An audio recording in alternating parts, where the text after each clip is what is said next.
Hi guys! I hope you can hear me okay. I'm going to try and make this pretty quick. I know it's been a really long time since I've made a video, but I'm finally starting to feel like I can make videos again and just be myself. If you follow me on Instagram, you know that last year I decided to close my Etsy shop, and that was really hard for me, and I just kind of felt like God was telling me that I was on the wrong path and I wasn't doing the right stuff. So I took a break from everything and really reevaluated and really just spent some time with God and Jesus and yeah, just basically like tried to figure out what I'm supposed to be doing. And recently I started feeling like, okay, I'm ready to try and work again. So I'm going to try and do some coaching stuff, and you'll hear more about that in other videos. But today, what I wanted to share with you guys is I'm going to start out with birth stories, and I'm going to see how long I can film because one of my babies woke up from a nap and I don't know if he's going to go back down or not. So I'm going to try and start with birth stories, and then I'm going to tell the story of how I figured out that I had diastasis recti, and I'm going to tell the story about how I found out that I have a prolapsed uterus and what I've been doing about those things. So today I'm going to do my story about birthing Olivia, which I wrote a blog for a long time ago, and then I took it down because nobody was ever going to my blog site. But that was it's a very different story. It was pretty emotional, to say the least. Um, our labor and delivery process was what I would consider like a normal labor and delivery process, right? Like I started feeling like I was going into labor and having regular contractions, so I went to the hospital and they admitted me because my blood pressure was up. Not because they really thought I was in active labor, but because my blood pressure was high enough, so they kept me. And I think I labored for like 30 some odd hours, so we were there for a whole night and into the following day. And I tried to go all natural as possible. It was my first labor, and I tried really hard, but eventually I gave in and I was like, give me some morphine because I just can't do this. And so I ended up doing 2 doses of morphine at different times, obviously.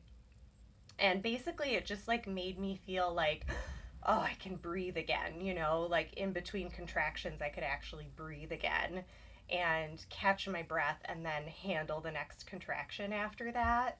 And then one of the nurses came in and said the baby was like turned the wrong way. So she had me roll over on my belly, like over a big bean bag. And then Olivia flipped around and was ready to come out. So um, I pushed, and about 20 minutes later, she was there. And if you don't have babies, that's too fast. Don't do that. Um, I tore really bad, and recovery was really hard for that. So I don't recommend pushing your baby out in 20 minutes flat.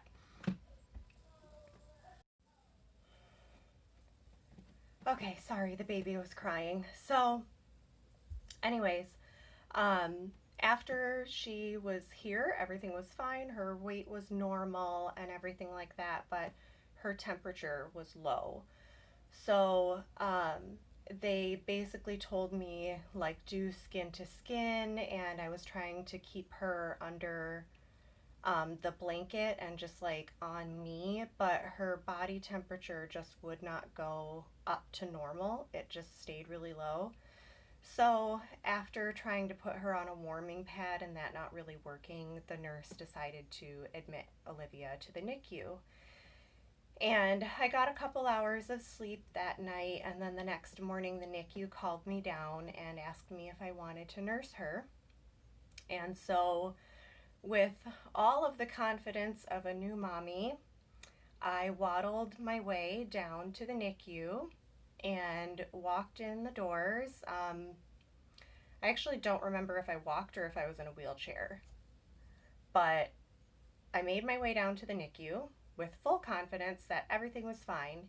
and was met by a team of doctors, literally a wall of doctors, stopped me in my tracks and said, "Something is wrong with her eyes, and we're running tests right now on her body to see if she has all of her organs, and we have to test her heart and like all this other stuff." And it just like was out of nowhere. I had no idea what was happening, and they asked me what I wanted to do, and I said, "I can't do this without my husband."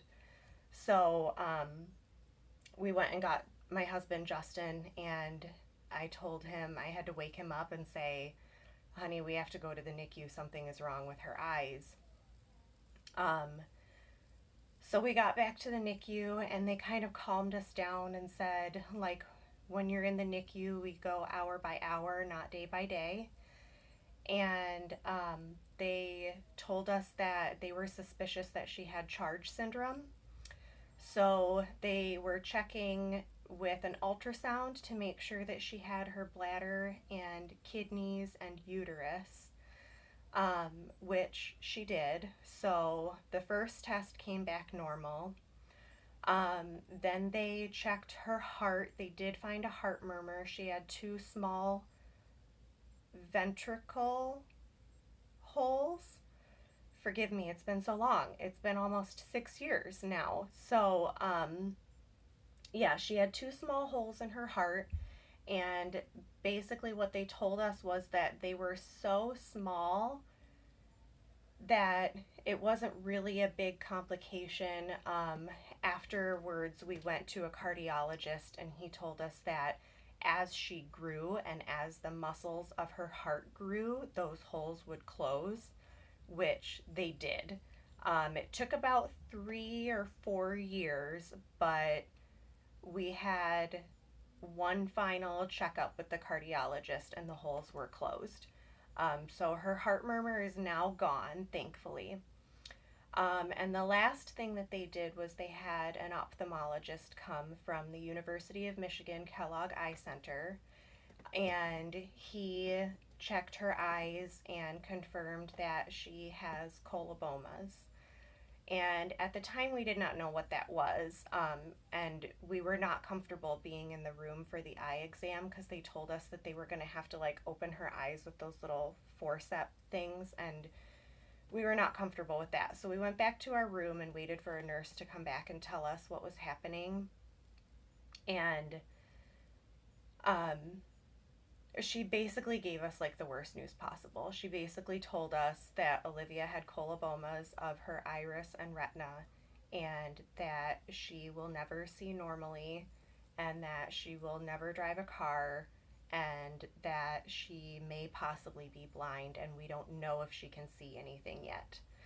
Um, so, needless to say, we were devastated, and it took us probably until the next morning before we like could totally recover and just say, you know what, this is God gave us this daughter, and we're going to love her the way that she is, and we're going to do everything possible to take the best care of her that we can. And from that point on, we basically just learned that our life was going to involve a lot of eye doctor's appointments and some cardiologist appointments, and that was just going to be our normal. And we had to accept it and just kind of roll with the punches. And thankfully, she does have vision. Thankfully, she can see very well. From what we can tell, the coloboma spared her macula, so she still has sharp focus. She just has to be like really close to something. And she also still has the fovea of her eye, which is also very important. So she sees color perfectly, she sees distance. She runs and plays like a normal 5.5-year-old would, and jumps off of everything and climbs and is a little bossy boots. And we're just really, really thankful that even though we have to go to the ophthalmologist, right now it's about 2 or 3 times a year. At first it was 4 times a year, and then they slowly started phasing it out. And basically what we do is we go and she gets her eye exam, and they make sure that there's no tearing in the retina, and they make sure that everything is stable and try to gauge how well she can see. So, like, a perfect eyesight is 20/20, so they try to gauge like where she is in that spectrum. And she is not legally blind, so maybe one day she will be able to drive a car. Right now we don't know, but yeah, that's Olivia's birth story. She was my first baby, and she was a NICU baby. And if you want to know more about it, if you want to know more details about like what it was like in the NICU, I can do a longer video, but I'm going to try and keep this one a little bit shorter. I'm trying to stay under 10 minutes, and I'm getting really close to my mark. So that's Olivia's birth story, and I hope you liked this video. And if you did, please give it a thumbs up, subscribe, and share with your friends. Bye.